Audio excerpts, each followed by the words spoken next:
என்னைக்காவது நம்ம கருப்பாக இருக்கோம், குண்டாக இருக்கோம், குட்டையாக இருக்கோம், இது மாதிரி ஃபீல் பண்ணியிருக்கீங்களா? இந்த கதையை ஃபுல்லாக கேளுங்க, இனிமேல் ஃபீல் பண்ணவே மாட்டீங்க. நான் தான் அவங்க மீன்லோஷினி ராஜா, சன்ஃபைபர் ஷீட் ஏஜென்சி ஜெராமி. திருச்சியில் ரூஃபிங் ஷீட் பிஸ்னஸ் பண்ணிகிட்ருக்கோம்.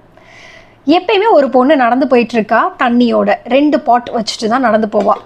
அப்போ என்ன ஆச்சு, ஒரு பாட் உடஞ்சிருக்கு. அவள் நடந்து போய் எப்பயுமே அதை தான் யூஸ் பண்ணிகிட்ருக்கா ரெகுலராக. அப்போ ஒரு நாள் அந்த பாட் வந்து ரொம்ப ஃபீல் பண்ணி அழுகுது. என்னால் உனக்கு யூஸ்ஃபுல்லே இல்லை, நான் ரொம்ப யூஸ்லெஸ், நீ எதுக்கு என்னை இன்னும் வச்சுருக்க, என்னை தூக்கி போட்டுறேன், புதுசாக நல்ல பாட்டாக பார்த்து வாங்கிக்கோயேன்னு சொல்லுது. அதுக்கு அந்த பொண்ணு சொல்கிறா, உன்னால தான் எனக்கு ஒரு பெரிய விஷயம், நல்ல விஷயம் நடந்திருக்குன்னு. என்ன அப்படின்னு கேட்டால், என்னோடய தோட்டத்தில் நான் தண்ணி எடுத்துகிட்டு நான் வீட்டுக்கு வரதுக்குள்ளே அங்கே இருக்க வழியெல்லாம் பார்த்தீங்கன்னா செடிகளும் பூக்களும் அவ்வளோ அழகாக பூத்துருக்கு. ஏன் தெரியுமா? அதுக்கு காரணம் நீ தான் அப்படின்னு சொல்லுது. என்ன எனக்கு புரியலையே அந்த பாட் கேட்குது. ஏன்னா நீ உடஞ்சிருக்கனால மட்டும்தான் நீ தண்ணியாக நான் வர வழியில் தண்ணி ஊற்றிட்டே வரும்.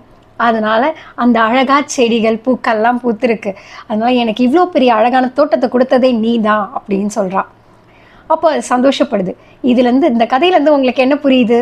நம்ம அழகாக இருந்தாலும், குண்டாக இருந்தோம், கருப்பாக இருக்கோம், எப்படி இருக்கோமோ, நம்ம ஒரு விஷயம் பிரயோஜனமாக செய்கிறோமா, அதுதான் அங்கே விஷயமே. அதில் தான் அழகு இருக்குது. அதனால் இனிமேல் ஃபீல் பண்ணக்கூடாது. தேங்க்யூ.